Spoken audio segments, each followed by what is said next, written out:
Match reaction, Tottenham to Manchester United 2. Your reaction to that game? Well, I mean, shock, not just at the late equaliser, but at the performance as a whole. Ruben Amorim, he changed that side up. But let me tell you something now. I thought United at times were poor.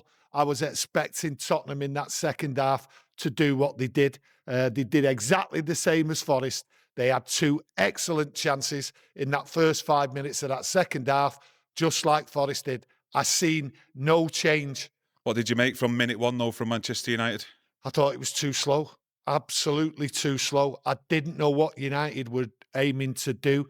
I didn't see the attack. They were too passive. They were passing back. They were passing sideways. Two poor corners, long balls going to nobody. I didn't see a pattern. I didn't see how they were going to score. The Premier League October Player of the Month, though, Brian Mbeumo, got on the score sheet. Well, I look at Brian Mbeumo and I'll tell you something now, and some people might disagree with me, but I believe he's the best signing since we signed Bruno Fernandes. He's made an immediate impact on this football club. And I tell you what, if it wasn't for him this season, United'd be nowhere. Was that the correct result then for you going in at half-time, 1-0 to Manchester United? What did you think Tottenham offered in that first half? I think both teams offered nothing. Spurs offered absolutely nothing, to be honest with you. I think United controlled it. United never pressed them. United were quite happy to sit inside United's half, hold them. It looked to me as though they were going to come out in the second half, but we got the goal. But Spurs, that was a poor Spurs side. But the football from Manchester United, I expected more, and they didn't deliver. And I was scratching my head as to why. Spurs were there for the taking, and United were passive, slow, and lumbersome at times. Went in 1-0 at half-time, but then you're getting better flashbacks going back to the previous week against Nottingham Forest, thinking we need to come out and make sure that first 10 minutes we need to be switched on and focused. Well, I looked at it there and I thought to myself, Le Mans had absolutely nothing to do in that first half. And he was so wide awake because there was two efforts there. I mean, brilliant save. And it was across what should have been cut out for that first save in the first couple of minutes. And then it was an excellent save, come through Maguire's legs, if I'm correct on that. So it was a late vision for him and he got down. But listen, Le Mans, first half, nothing to do. United were in control, but weren't. They were passive. But in the second half, they came out again so slow. Now that is a worry, a big worry. I'm sorry, but you keep saying that United were in control and they were happy to be how they were playing in the first half. I didn't see control from Manchester United at all today. No, I didn't see control. I'm saying they were happy in that first half because they weren't under threat. I just thought they were looking for the second half to push on, and that clearly never happened. We've got, again, walking out in the second half or at the start of a game and being too passive and being caught out.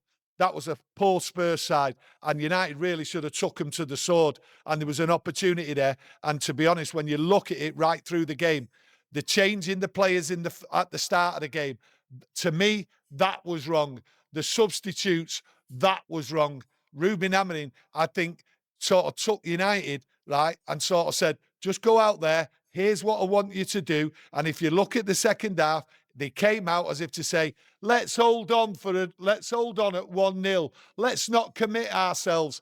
And all you're doing is inviting Tottenham onto you. And that's what happened. Yeah, I didn't think the build-up play and the control, the tempo from United was good enough, really, from the midfield too, and then getting further up the pitch to the number 10s, and then Sesko will eventually come on for me. I look at it, and I did call, and I have mentioned it, and I've called it out. The wing-backs, Dorgu, in my opinion, I thought was poor, provided absolutely nothing. On the right, Mazraoui, absolutely poor. The only people I seen working back and forth, was Mbeumo. Mbeumo was up there. He was coming back. He was everywhere. And I seen Ahmad doing the same. He didn't have a great deal to do, but his work rate today, Ahmad, was excellent. But for me, them two wing-backs is a major problem for United, and it is poor. And he's not sorted out the problem. And when he brought Delo on, it even went worse. That's how poor it was. We was no attacking threat at any stage in that game. And we was expecting to go top 4 today. Not a chance. Yeah, I thought too slow, too passive from Manchester United, not getting any real patterns of play together. And then you see Tottenham and they go and equalise. I mean, what was your thoughts around that? Oh, when they equalised, I just thought to myself, here we go. But it got worse. It got worse.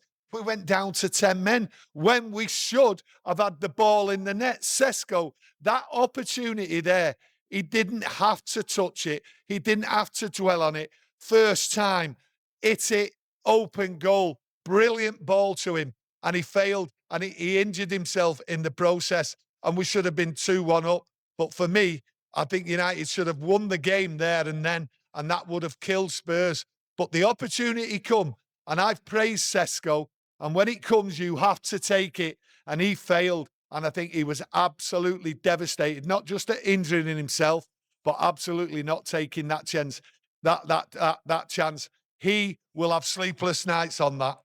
Yeah, I'm not too sure what you think. Should have Delict have done better for their first goal, Tottenham, or was it just an all-round piece of good individual play from Tell? I'm not too sure. But then Sesko missed that opportunity, and then it's 2-1, and me and you, we've got our head in our hands, haven't we? We're screaming, we're shouting as though we've lost the game. Well, we were screaming and shouting, probably like everybody else out there. But it was, I would call, they just capitulated, United. They capitulated. It's like when it was 1-1, it's like, how do we get back in this game? There was no thought to it. There was no like, come on, we need to get together. There was no fight. I didn't really see any leaders. I just seen the hard work from Ahmad and Mbeumo. Yes, people can blame Delit and all that for the goal and all that. But hey, for me, I just look at it and think to myself, Ruben Amorim, he chose the tactics, he chose the players, and they didn't perform today. And when you go back to that Forest game, these players should have been up for it. I thought they were going to be up for it. I thought they were going to fight. Well, that's not down to Ruben Amorim and his tactics then. It's down to the players then. And it's the players that come out on that pitch from minute 1 today. It's their responsibility to perform how we know we've seen him do in the past few weeks. No, that's right. Ruben Amorim was let down. He's had all week with these players, training them. He knew he was going to make changes. So these players knew what they had to do, but it was lackluster. So it's down to the players. There wasn't a fight. I seen the tackles, they were 50-50 tackles. They were weak. They were losing everything. The long balls were going nowhere.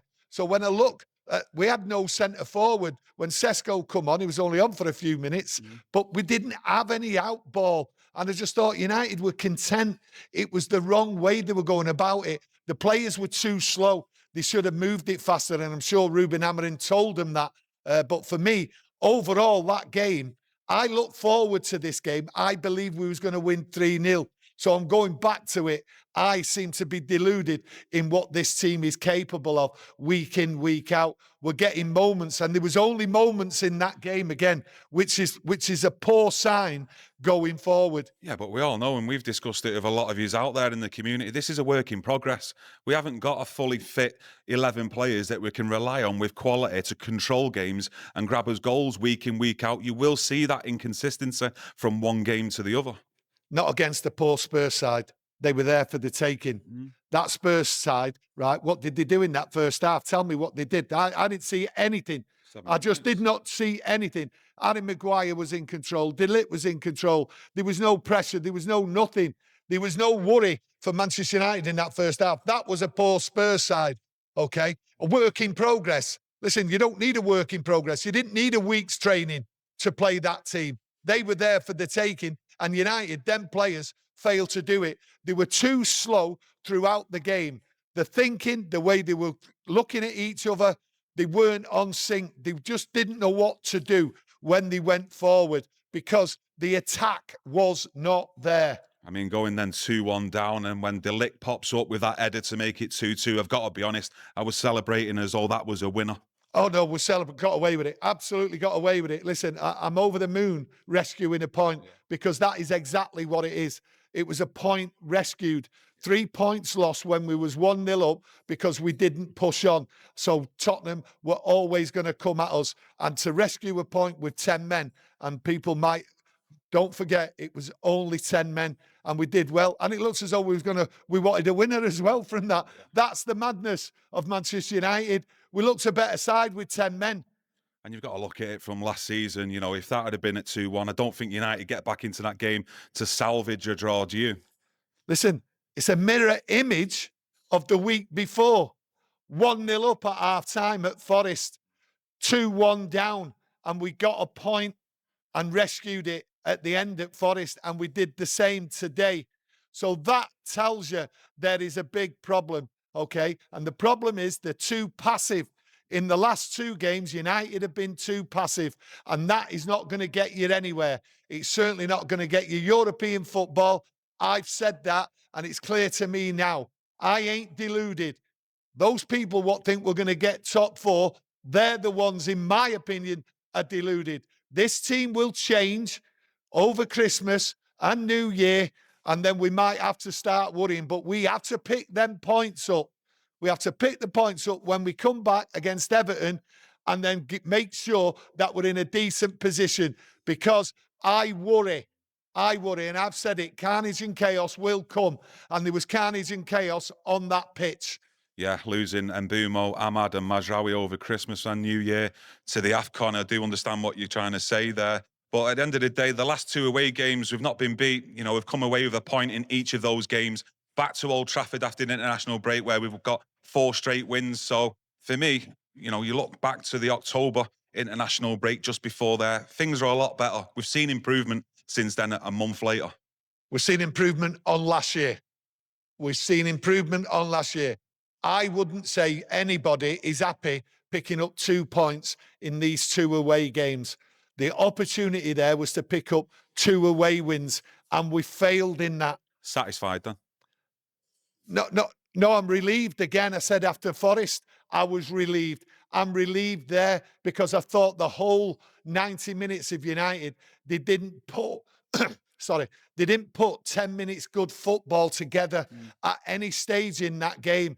And if you can't do that, then you can't expect to improve and challenge and put yourself in that position. So I'm a relieved man here, and going into this like international break now, Ruben Amorim's got to look at it. I've called for a settled side.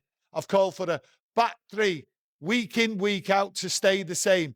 And Ruben Amorim keeps changing it. And I believe if you keep messing about with that starting 11, you don't know what your best 11 is. And you're not going to get good football, consistent football throughout the season if you keep changing. And you've seen the changes today, and you've seen the football, and it wasn't good on the eye. That's how I see it, today's game. No, I do agree with that in terms of consistency. Picking the same starting 11 week in, week out, near enough to get consistent performances and results. But I'm a relieved man. I know you are as well. Let us know what your thoughts and opinions are on that game in the comments section. Smash that like button as well to help support the channel, and we'll see you in the next one. Thank you. Thank you.